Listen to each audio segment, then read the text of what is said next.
어렸을 적 이야기야.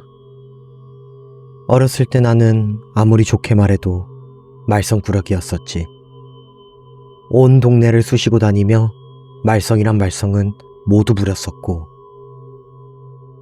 산이고 들이고 개울이고 이곳저곳을 뛰어다니면서 던지고 부수고 부러뜨리고 아주 망나니가 따로 없었지.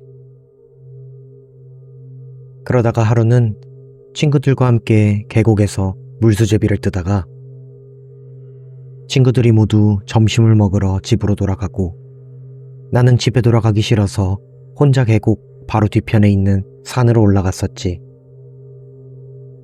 혼자서도 재밌게 놀 수 있었다는 걸 증명하고 싶었던 걸까? 뭔가 마음에 안 들었던 것 같아, 그 상황이.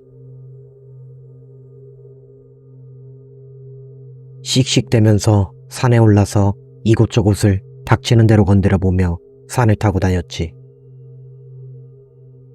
나무도 부러뜨리고 땅도 이곳저곳 파보고 동물 울음소리가 들려오는 쪽으로 가보기도 하고 딱따구리가 쪼고 있는 나무에 돌도 던지고.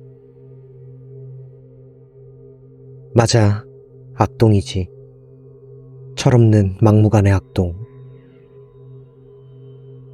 나뭇가지 하나를 들고 온 산에 있는 나무란 나무는 모두 탁탁거리면서 때리고 다녔던 것 같아.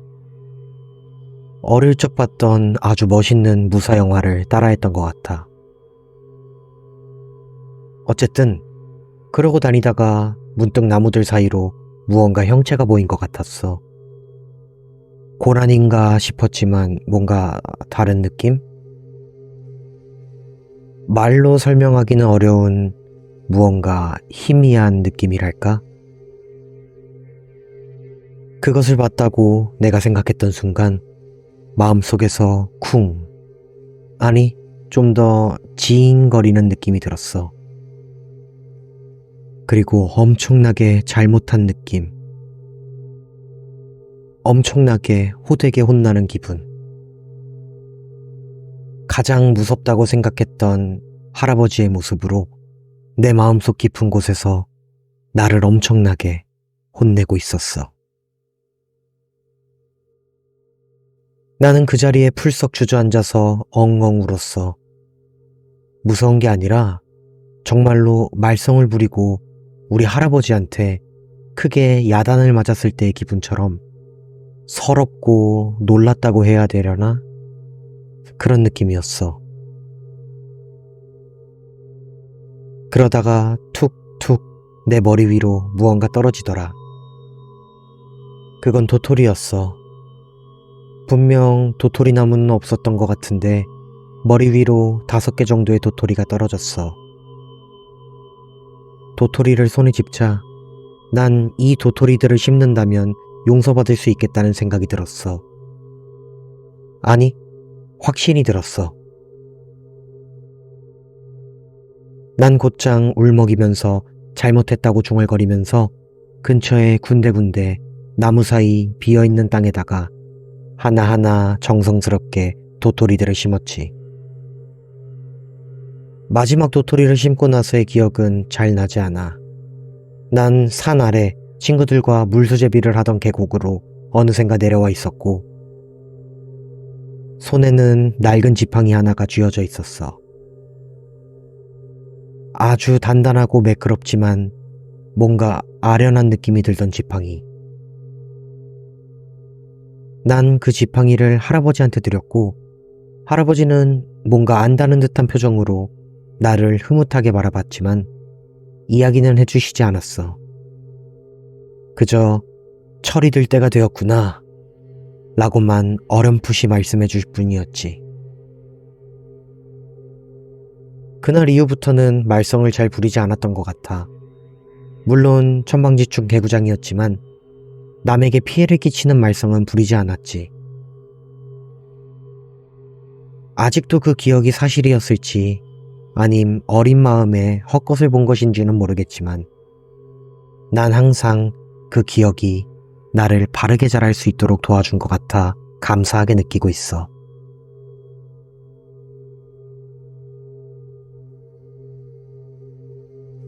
우리 빌라에는 계란소년이라는 아이가 나타나 언제나 양손 가득 삶은 계란이 담긴 바구니를 들고 빌라에 있는 모든 집을 돌아다니면서 똑똑 문을 두드리고는 계란을 나눠주고 가곤 해.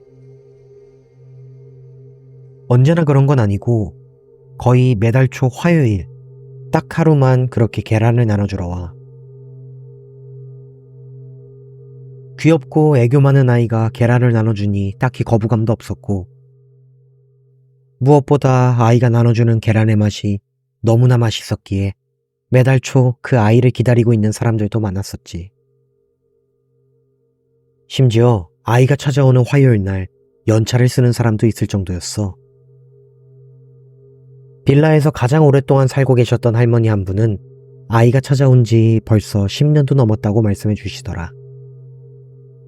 빈 집은 어떻게 알고 있는지 꼭 사람이 있는 집만 문을 두드린다고 하면서 집에 있으면 꼭 아이가 건네주는 계란을 받아야 한다고도 말씀하셨어. 집에 있으면서 계란을 받지 않으면 그날 밤 울상인 아이가 찾아온다나 뭐라나.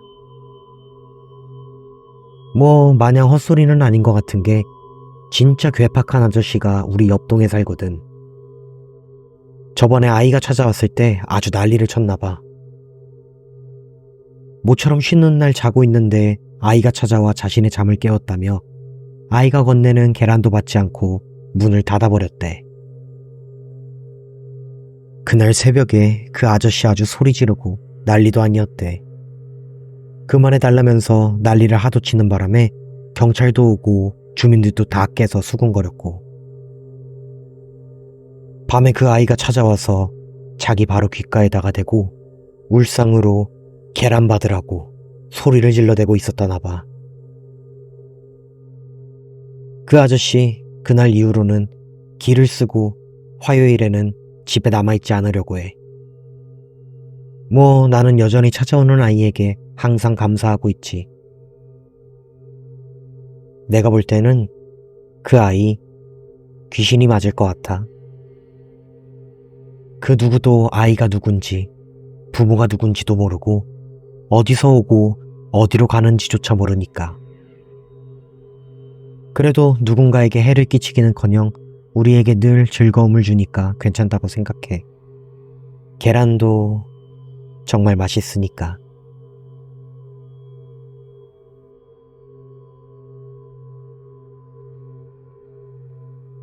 농사를 짓던 우리 아버진 허수아비를 세우지 않으셨다. 다른 집 논에는 모두 허수아비들이 줄지어 서 있었지만 우리 논만 휑하니 벼로 가득할 뿐이었어. 아버지에게 이유를 물어보면 약속한 게 있다 는 이상한 말만 하실 뿐 시원한 답변을 해주시지 않았어. 희한하게도 허수아비가 없는 우리 논에는 그 어떤 새도 접근하지 않았어. 다른 논에는 빼곡하게 앉아 참새, 까치들이 나다를 쪼아 먹으려 몰려들었었지만 우리 논에는 얼씬조차 하지 않았지.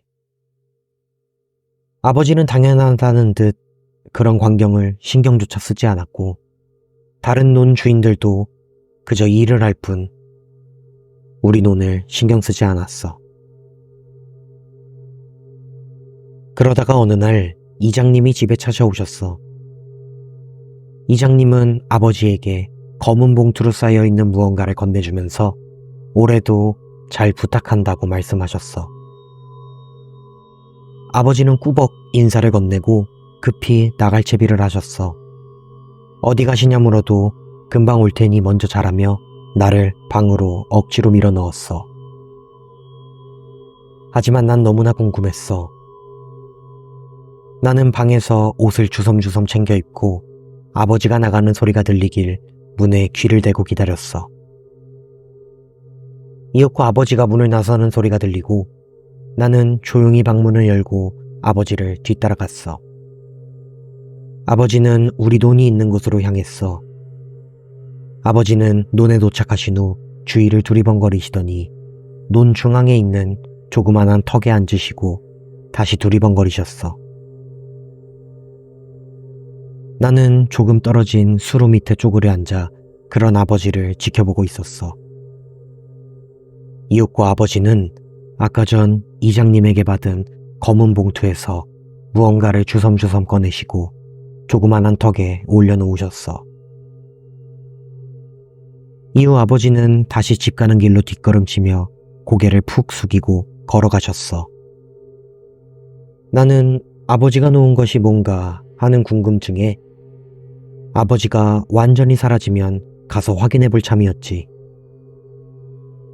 그런데 아버지가 사라지기도 전 우리 돈에서 무언가 쑥 하고 올라왔어.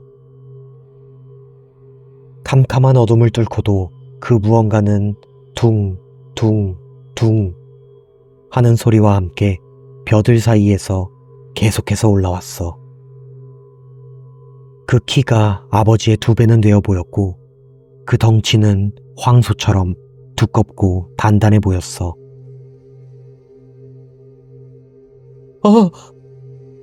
나도 모르게 비명이 새어나오고 말았어. 그것은 소리가 난 내 쪽을 향해 고개를 휙 하고 돌렸어.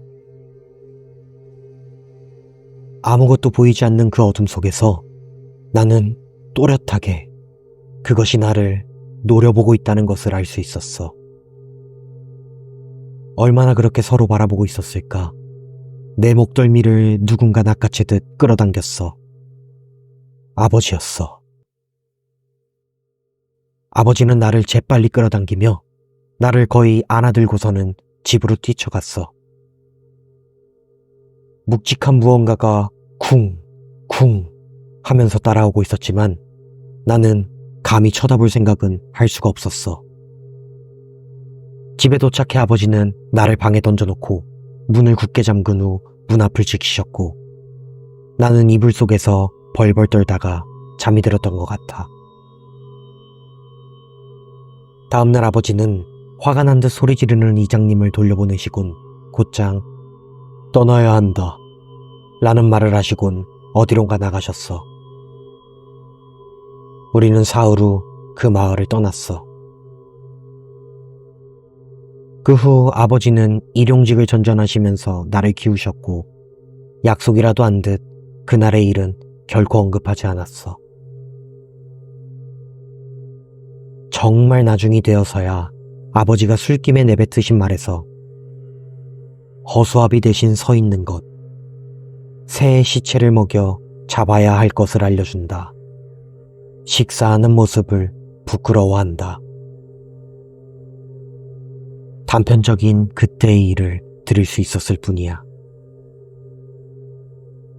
한 가지 생각나는 건 그날 왜인지 그것을 바라봤을 때 두려움과 함께 무언가 그리움도 함께 느껴졌었어. 왜 그리운 느낌이 들었는진 아직도 알지 못해.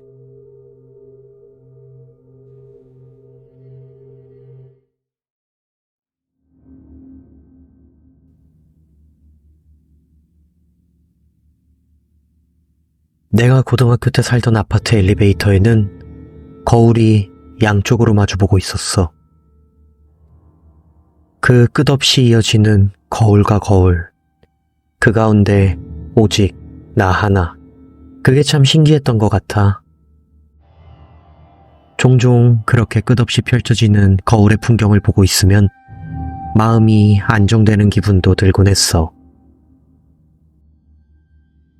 그것도 잠깐이었을 뿐이지만. 그날도 늦게까지 학원에서 공부를 마치고 집으로 돌아가는 길이었어. 평소처럼 피곤에 쩔어 엘리베이터에 탔고 고3이 얼마 남지 않아 학업적인 스트레스가 이만저만이 아니었지. 엘리베이터에 타서 한숨을 푹푹 쉬어대며 빤히 그 거울을 바라보고 있었어. 마음이 안정되는 느낌. 나 혼자 넓은 공간에 서 있는 그 느낌이 너무 좋았거든. 그런데 그날은 다르더라. 그 낯설음. 그래, 낯설음. 마치 붕 떠 있는 듯한 느낌.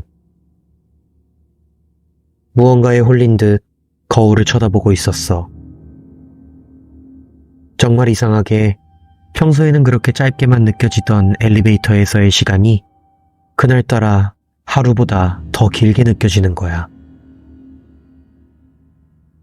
내 시야로 들어오는 거울과 거울 속 그 무수히 많은 공간에서 오직 홀로 서 있는 나. 그렇게 나를 노려보다가 보고 말았지. 수없이 겹쳐져서 하나로 보이는 내 모습 중 하나가 나에게 손을 흔들었어. 흔드는 손이 천천히 내 앞에 나로, 또 앞에 나로 오면서 나에게 다가와. 난 아무것도 할 수 없었어. 공포가 이미 나를 삼켜버렸으니까.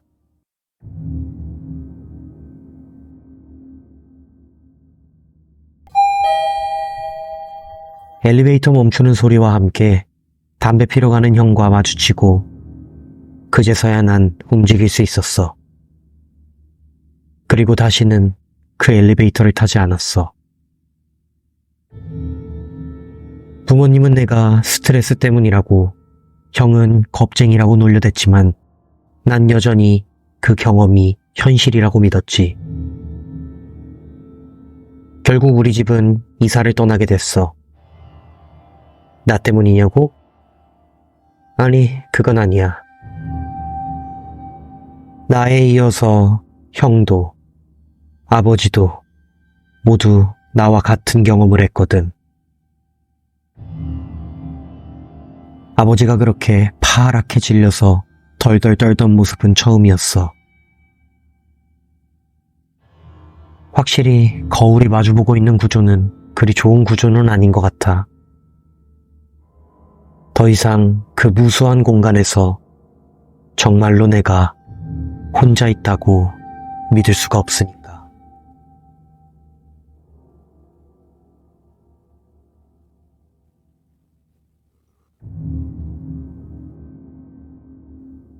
어릴 적에 콩순이 인형 가지고 놀지 않았어? 되게 유명했던 것 같은데. 특히 눈 깜빡거리는 인형, 자동으로 녹음된 말을 말하는 인형. 우리 집에 가져왔던 인형이 딱 그랬어. 정확히 어떤 시리즈였는지는 기억이 나지 않는데 인형이 앉거나 서 있으면 눈을 떠 있고 눕히면 눈을 감았어. 건전지를 넣으면 엄마, 나 배고파, 밥 주세요 라고 말을 할 수도 있었지. 어렸을 적에 놀이터에 모이면 친구들이 모두 자기가 좋아하는 인형 한 개씩을 들고 나왔었는데 내 친구도 그 인형을 가지고 있었지.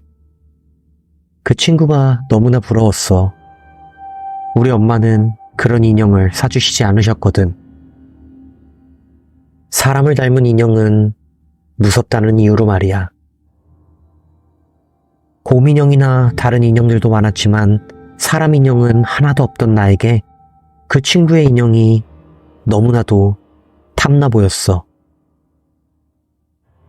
결국 난 친구의 인형을 훔쳤어. 정말 뻔뻔스럽게 친구가 그네를 타느냐 정신이 팔려있는 사이 인형을 들고 집으로 뛰어들어왔지. 그때는 내 행동이 잘못되었다는 생각보다 드디어 사람 인형을 가지게 되었다는 기쁨이 더 컸던 것 같아. 어린 마음이었겠느냐고 변명하고 싶지만 누가 봐도 나쁜 행동이었지. 인형을 들고 와서는 눈을 깜빡거리는 걸 신기해하면서 인형과 하루 종일 소꿉놀이를 했어.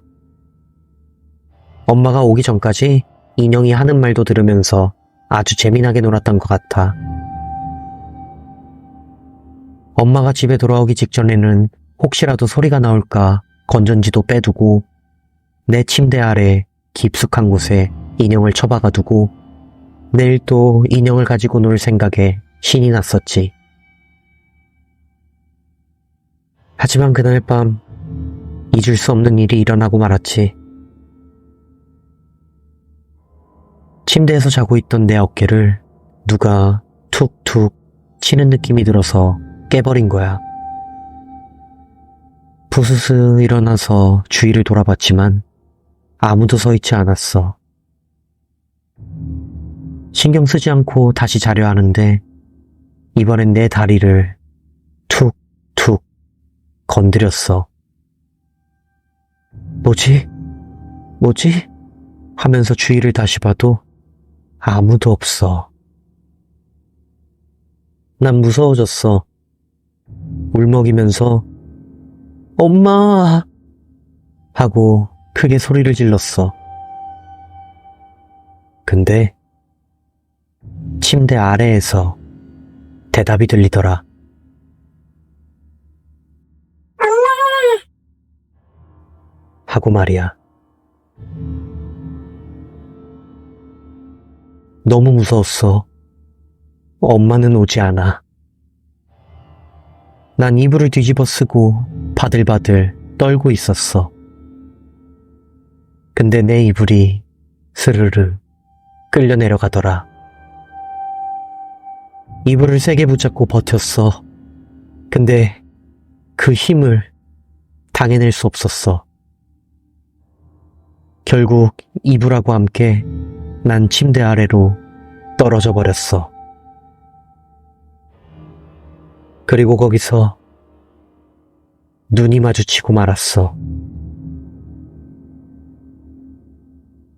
분명 깊숙하게 보이지 않도록 박아놓은 그 인형이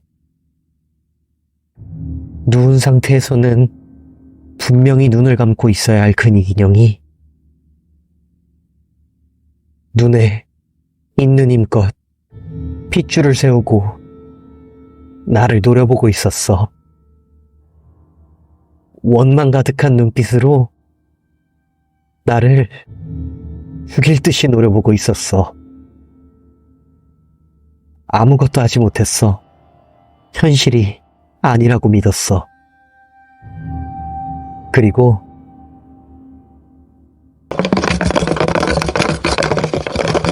벼랑간 인형이 내 쪽으로 기어왔고 크게 소리를 질렀어. 여기 우리 집이 아니야.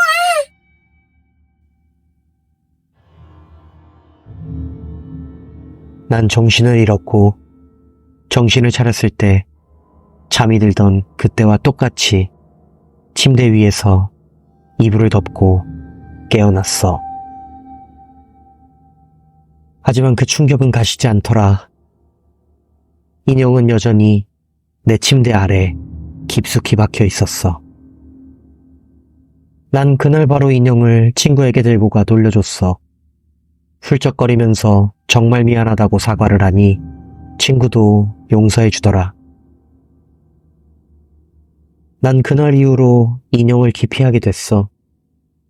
사람 인형은 물론이고 곰 인형, 토끼 인형, 아니 그냥 모든 인형이 무섭게 느껴지더라.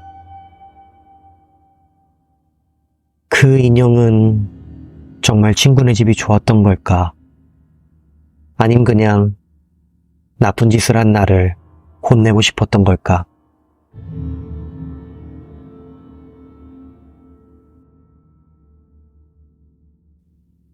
할아버지 이야기야. 할아버지가 어릴 적에는 마을에서 반년에 한 번씩 마을 앞에 있는 큰 계곡에서 제사를 지냈다고 해. 마을에 살고 있는 모든 어른들은 반드시 참석해야만 했고 9살이 넘은 여자아이들도 반드시 참석했어야 했대. 하지만 성인이 되지 못한 남자아이들은 예외였어. 성인이 되지 못한 남자아이들은 제사를 지내는 날에는 마을에서 벗어나면 안 됐고 꼭 집안에서 하루를 보내야만 했지. 할아버지도 예외는 아니었어. 하지만 그 어린아이들에게는 꽤 고된 시간이었겠지. 하루 종일 뛰어놀아도 체력이 남고 호기심도 가장 강할 나이 때 할아버지는 마을 친구들과 작당을 했대. 제사를 지내는 날 뭘 하는지 몰래 보러 가기로 말이야. 할아버지를 포함해 5명 정도 되는 아이들이 모였고 제사에 참석하는 어른들과 여자아이들이 길을 떠나자 할아버지와 친구들도 기다렸다가 슬며시 그 계곡으로 향했대. 제사가 한창인 계곡보다 조금 떨어진 냇가에서 할아버지와 친구들은 제사를 구경했대. 하지만 별로 특별할 것도 없었고 그저 어른들이 신나게 술을 마시고 여자아이들은 자신들의 긴 생머리를 계곡에서 씻어내고 있었대.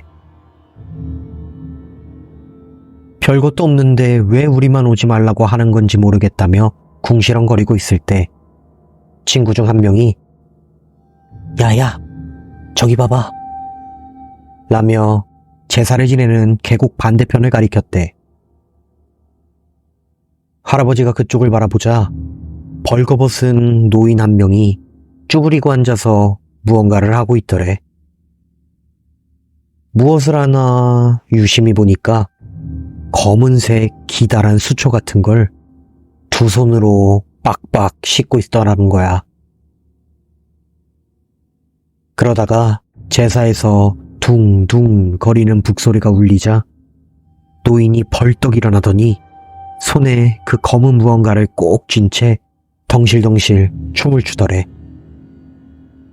그 모습이 하도 기이해서 할아버지와 친구들도 한동안 넋놓고 쳐다만 보고 있었다나 봐. 그러다가 결국 소변을 보러 잠깐 제사에서 빠져나온 동네 아저씨에게 걸려버렸고 아주 난리가 나버렸대. 제사에 있던 할아버지와 친구들의 부모님들이 달려와 아이들을 끌어안고 무언가로부터 달아나듯 눈과 귀를 꼭 가린 채로 마을로 미친 듯이 뛰어갔대. 그러고는 마을 이장님의 집안 작은 나무 창고에다가 할아버지와 친구들을 던져버리곤 절대 무슨 소리가 들려도 설령 내가 찾으러 와도 문을 열지 마라 라며 엄포를 놓고 밖에서 문을 잠가버렸대. 어리 빠진 할아버지와 친구들은 무슨 상황인지 이해조차 하지 못했지만 그렇게 무서운 부모님들의 모습은 처음 보는 것이기에 가만히 있었다나 봐. 꼬박 하루를 그 창고에서 벌벌 떨면서 밤을 보냈대. 다음 날이 되어서야 어른들은 문을 열어주었고 그 5명은 미친 듯이 매를 맞고 얻어 터졌대. 5명에게 2번 다시 이런 일을 하지 않겠다는 맹세를 받고서도 좀 더 얻어 터지고 며칠 동안 마을 어른들에게 욕이란 욕은 모두 들어먹은 뒤에야 일상으로 돌아올 수 있었대. 할아버지는 자신과 친구들이 본 것을 나중에서야 친구네 큰형에게서 들을 수 있었다고 해. 나도 옛날에 그랬어. 친구들과 함께 어른들 몰래 제사를 보러 간 적이 있었지. 우린 어른들에게 들키지는 않았지만 너희가 봤다던 그 할배하고 눈이 마주치고 말았어. 그 할배 해벌쭉 웃으면서 툭툭 손가락으로 자기 머리를 건드리더라. 마치 무언가를 원하듯이 말이야. 무서워진 우리는 도망쳤지만 그 할배 우리를 뒤따라왔어. 끊임없이 툭툭 머리를 치면서. 결국 우리는 어른들에게 이실직고 했고 너희처럼 정말 죽도록 맞았지. 우리는 그 후 거의 3년 동안 민머리로 살아야 했어. 반년마다 우리의 머리카락을 빡빡 밀어서 그 머리카락을 어른들이 계곡으로 가져갔지. 그 할배는 우리 마을에 소호령 같은 존재라나 봐. 옛날에는 그 계곡이 여름만 되면 물이 엄청나게 불어서 거의 매년 마을이 홍수로 피해를 보았었는데 그 할배가 나타난 이후로는 홍수가 나지 않았었다고 해. 홍수를 막아주는 대신 수호령은 긴 머리카락을 반년마다 바치길 요구했대. 실제로 머리카락을 잘라가는 건 아니고 긴 생머리를 지닌 여자아이들의 머리카락을 물에 담가 놓으면 그 연기를 가져간다고 하나 봐. 하지만 남자아이들은 달라. 그 할배를 마주친 남자아이들은 반드시 머리 가죽이 벗겨져서 계곡에서 발견되거나 그대로 사라져버린대. 나는 운이 좋았지. 내 친구 승호는 그러지 못했고 몸뚱이는 계곡에 둥둥 떠 있었는데 머리만큼은 그 어디에서도 찾지 못했어. 그 할배가 빤히 쳐다본 애도 승호였고. 너희도 조심해라. 머리카락을 잘라냈다고 일이 그냥 끝날 거라는 보장은 없어.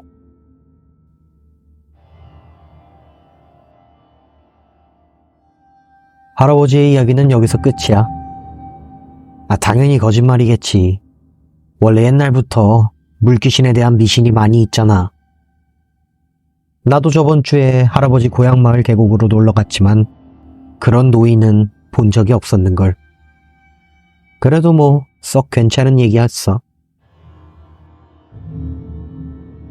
근데 할아버지,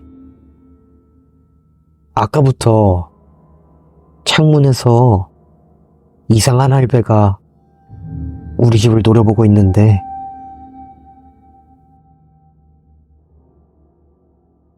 혹시 할아버지 친구야?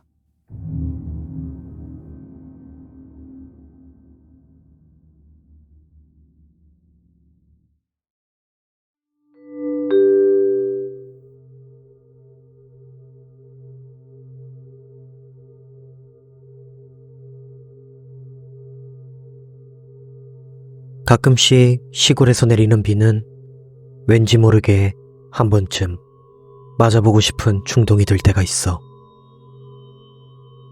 왜 그런지는 몰라도 무언가 굉장히 시원하게 느껴진다랄까, 아님 간절하게 느껴진다랄까. 그런데 말이지, 우리 할머니께서 말씀해 주신 건데, 할머니의 동네에서는 비를 맞으면 안 되는 곳이 있다고 하더라고. 할머니가 사는 마을은 바닷가 근처에 있어. 작은 부두를 끼고 있는 마을. 뭐 조용하고 차분한 마을에서는 별다른 사건 사고도 없이 늘 변함없는 일상이 흐르는 마을이었대. 딱 하나, 마을에서는 반드시 지켜야 하는 단 하나의 규칙이 있었지. 비가 오는 날에는 절대 부두에 가지 말 것. 설령 가더라도 절대 내리는 비를 맞지 말 것. 맞아서도 밟아서도 스쳐서도 안 되는 비. 할머니의 소꿉친구였던 여자아이도, 할머니의 사촌동생도, 할머니의 이웃집 삼촌도, 삼촌을 잃고 정신이 나간 그 집 할머니와 할아버지도 모두 비를 맞고 죽어버렸대. 언제나 부푼 배를 붙잡고 입안 가득하게 소금을 머금고 그렇게 죽어 있었대. 모두 쉬쉬거리며 용왕님의 저주라고들 말했다고 해. 모두가 부둣가에서 비를 마시다가 익사했어. 할머니는 소꿉친구가 죽고 그 장례식에서 소꿉친구의 어머니로부터 기이한 이야기를 들었을 때 자꾸 그 친구가 꿈에 나와 이야기를 해준다는 거야. 지독하게 짠 비, 바다가 비처럼 내려와 톡 하고 뺨아리로 떨어진 빗방울이 입으로 스며들어. 너무 짜. 갈증이 나서 미쳐버릴 것 같아. 마셔도 이 갈증이 채워지지 않아. 내리는 이 비를 모두 마셔야 이 갈증이 사라지는 걸까? 엄마, 난 아직 목이 말라. 언제나 같은 이야기를 반복했대. 바닷가에서는 짠 비가 내리기도 하는 걸까? 근데 아까부터 자꾸 왜 이렇게 목이 마르지?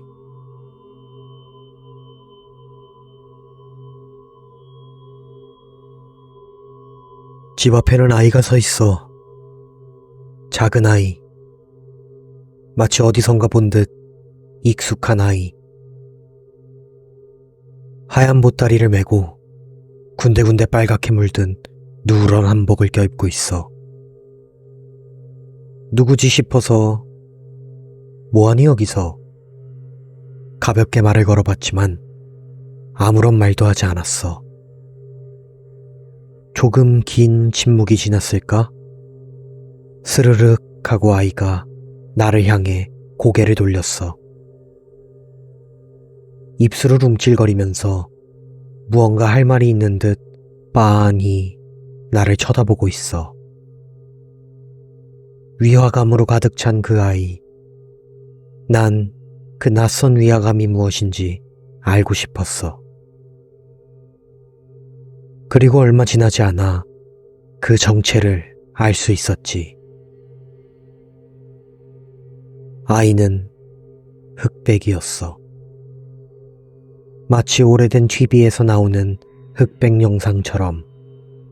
자세히 보니 치지직거리면서 노이즈처럼 아이의 몸이 흔들리고 있어.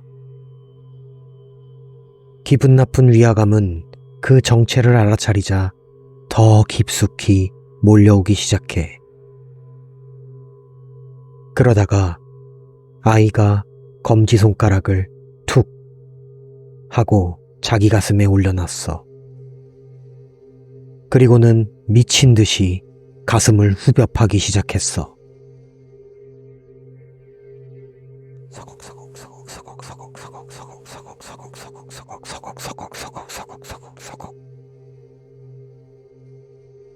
미친 듯이 살을 파고 또 파고 있어. 촥 거리며 뿜어져 나오는 흑백의 핏줄기. 그런데 고통은 왜 나한테도 느껴지는 걸까? 당황스러워 내 가슴을 부여잡았어. 아이가 파던 그곳, 내 가슴 똑같은 자리에 구멍이 나 있었어. 이게 뭐야? 아픈 가슴을 부여잡고 도망치려고 노력했어. 저 아이는 위험해.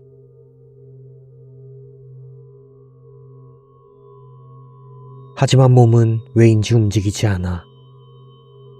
어느샌가 아이는 내 옆에 서 있어. 슬며시 내 손을 감싸주고는 뒤로 돌아. 아이가 뚜벅뚜벅 뒷걸음을 치자 내 손이 끌려나가며 어느샌가 나도 뒷걸음으로 걷고 있어. 이해가 되지 않아. 이 비릿한 냄새는 대체 뭐야? 너는 누구야? 나는 누구야? 주위의 색이 사라져가 노랗던 국화도 검게, 신호등도 모두 흑백으로, 싱그러운 나뭇잎도 희미해져. 그리고 아이가 드디어 입을 열었어. 돌아가자. 충분히 즐겼잖아. 이미 나는 아이처럼 흑백으로 물들어져 있어. 이제 기억이 나. 작은 아이, 오래전 가슴에 총을 맞은 아이, 피난길에서 총을 맞고 쓰러진 아이, 죽기 싫다 애원하며 나를 감싼 엄마의 팔에서 울던 아이. 그래, 충분했어. 나는 미래를 살아봤으니까. 난 이미 오래전에 흑백이었어. 노이즈처럼 내 몸은 옅어지고, 난 이제 만족했어.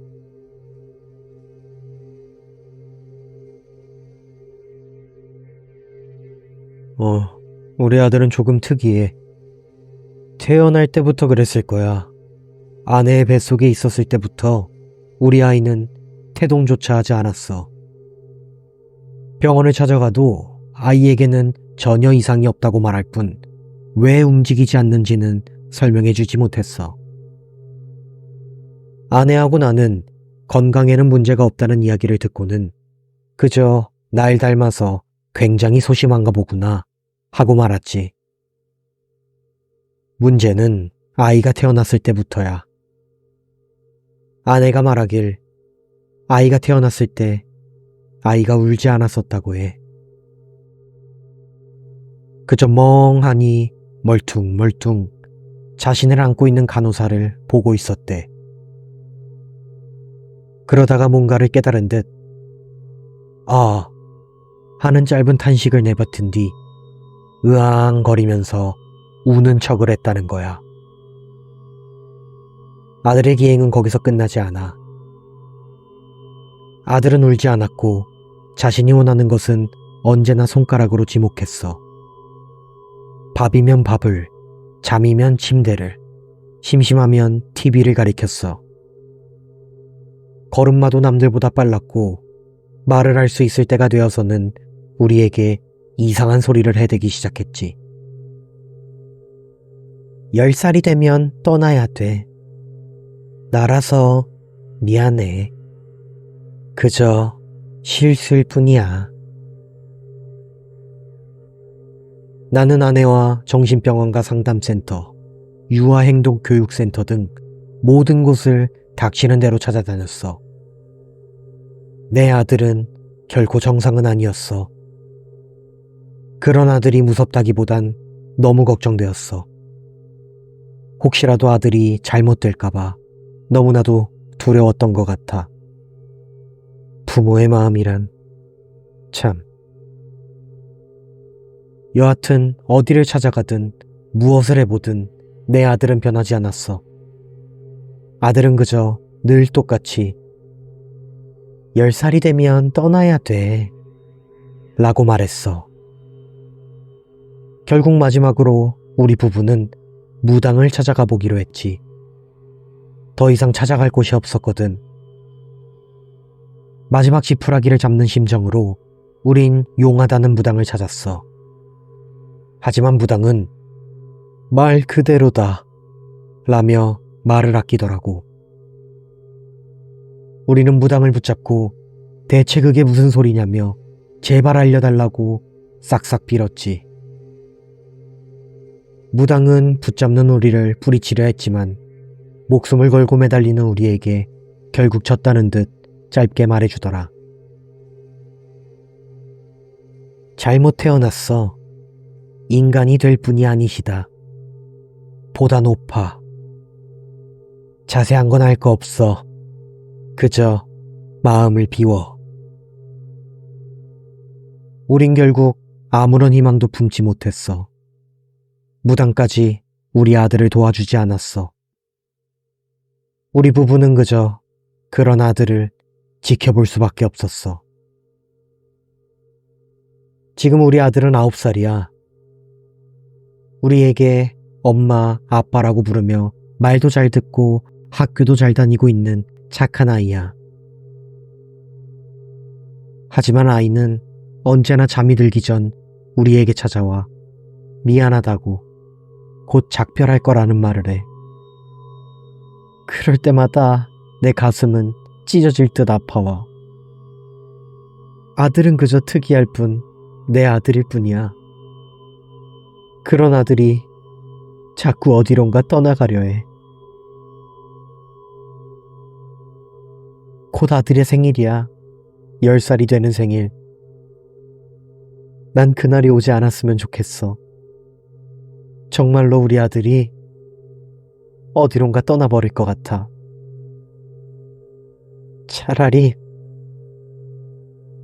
차라리 아들이 정신이 이상한 거였으면 좋겠어. 정말로 난 내 아들을 잃고 싶지 않아.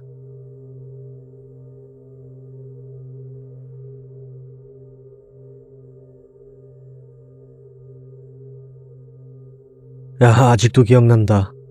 그때 속초 바닷가에서 겪었던 거. 기억하지? 그 망할 조개 껍데기. 아, 넌 없었구나. 진짜 기괴하던 일이었다. 들어봐. 우린 저번 겨울에 양미리 좀 사러 속초 수산시장을 다녀오기로 했어. 즉흥여행이고 당일치기라 그냥 그날 시간이 되던 친구 2명과 함께 차를 빌려 속초로 향했지. 수산시장에서 양미리를 사고 홍게도 사고 먹을 것도 먹고 시간을 보내다가 야, 우리 돌아가기 전에 바다나 걷고 가자 라는 친구의 제안으로 우리는 바닷가로 향했어. 그 친구는 자신이 아는 조용한 곳이 있다며 그곳으로 가자고 말했고 수산시장에서 수많은 인파와 사람들로 질릴 대로 질린지라 우리도 그 의견에 동의했지. 도착한 바닷가는 정말 사람 하나 없이 오직 우리뿐이었어. 우리는 그 넓은 바닷가를 독차지했다는 마음에 들떠 가벼운 발걸음으로 사부작거리는 모래사장을 걸으며 파도 소리를 마음껏 즐겼어. 얼마나 그렇게 걸었을까? 모래사장 중간쯤 반짝이는 무언가가 보였어. 호기심에 다가가 보니 그건 조개 껍데기였어. 아주 새하얗게 그리고 광택이 나는 조개 껍데기. 마치 다이아몬드처럼 빛나고 있었어. 너무 아름다운 조개 껍데기. 그 조개 껍데기를 주우려 했어. 근데 잡으려고 하면 쓱하고 끌려가. 막 만화나 영화 같은 거 보면 있잖아. 돈 같은 거에다가 실을 묶어두고 누군가 주우려 오면 실을 휙 하고 당겨서 멀어지는 거. 조개 껍데기도 똑같았어. 잡으려 하면 멀어지고 그 자리에서 우릴 기다려. 왜인지는 모르겠는데 우리는 모두 그 조개 껍데기를 주워야만 한다는 생각만 했어. 분명 이상하지만 그때는 그런 이상함을 느끼지 못했어. 오직 저 조개 껍데기를 주어야만 한다는 생각만 가득했어. 얼마나 그렇게 쫓아갔는지 모르지만 그 조개 껍데기를 쫓으면 쫓을수록 가슴이 답답해지고 숨이 텁텁해지고 있었어. 어딘지 모르게 비릿한 냄새가 나기도 했고. 그러다가 야, 이 새끼들아! 하면서 누군가 고함을 치더라. 뚝! 하고 머릿속에서 무언가 끊기는 기분이었어. 그 기분이 들고 곧장 우리는 당황했어. 우린 가슴까지 차오른 바닷물 속 한가운데서 허우적거리고 있더라고. 그 비릿함과 숨이 막히는 기분은 우리가 바닷물을 들이키고 있던 거였고, 다급하게 우리는 서로 소리를 지르며 해안가로 헤엄쳐 나왔어. 모래사장에 누워있으니 벌써 해가 지고 있더라. 너무 무섭더라. 분명 죽을 뻔한 일이니까. 우린 차로 돌아와 집으로 돌아오며 서로 아무 말도 하지 않았어. 이후 있었던 여행도 자연스럽게 파토나 버렸지. 아직도 그때 생각만 하면 소름이 돋는다. 그 망할 조개 껍데기. 대체 뭐였을까? 그 고함을 친 사람은 없었어. 아니, 말 그대로 없었어. 누구도 보지 못했고 오직 그 고함 소리만 기억나. 확실한 건 그 소리 덕분에 내가 여기서 이 이야기를 해줄 수 있는 거지. 그 고함 소리, 재민이 목소리랑 비슷하지 않았냐? 아, 미안. 죽은 친구 이야기 또 꺼내서 진짜 미안한데, 진짜 비슷했어. 그 목소리.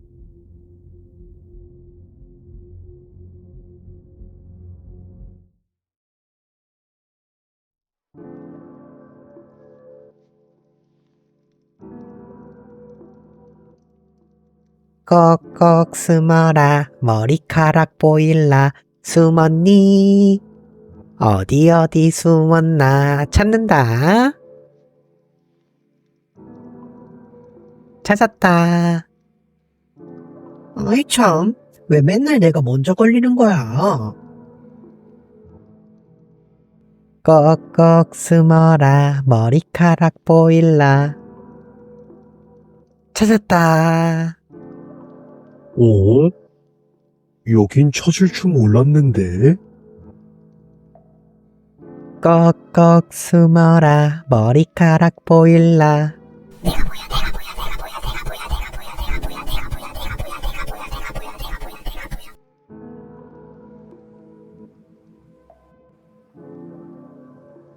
꼭꼭 숨어라 머리카락 보일라. 여긴 머리밖에 없네. 도와줘. 날 찾아줘. 꼭꼭 숨어라 머리카락 보일라. 여긴 우리 집인데. 아들, 밥 먹자. 오늘은 은정이가 찾아왔어. 은정이는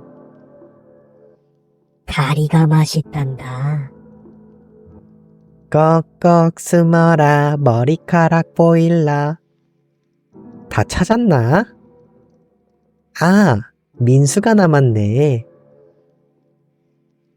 살려줘. 제발 살려줘. 민수는 어디 있을까? 꼭꼭 숨어라 머리카락 보일라. 어디 숨었나? 찾았다.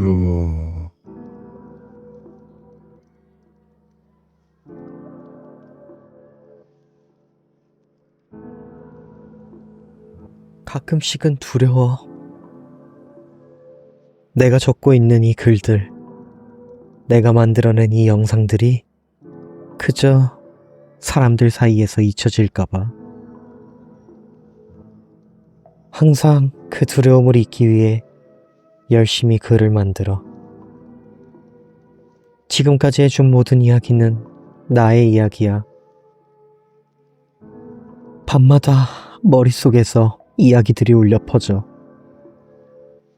속닥속닥거리며 나의 손을 붙잡고 함께 산책을 나가자고 꼬드겨. 귀찮지만 어느샌가 난 그들의 손에 이끌려 스르륵 하고 함께 밤나들이를 떠나. 그 모든 이야기들을 당신에게도 들려주고 싶어. 믿지 못할 이야기, 어디선가 들어본 이야기, 그래도 또 흥미가 끌리는 이야기.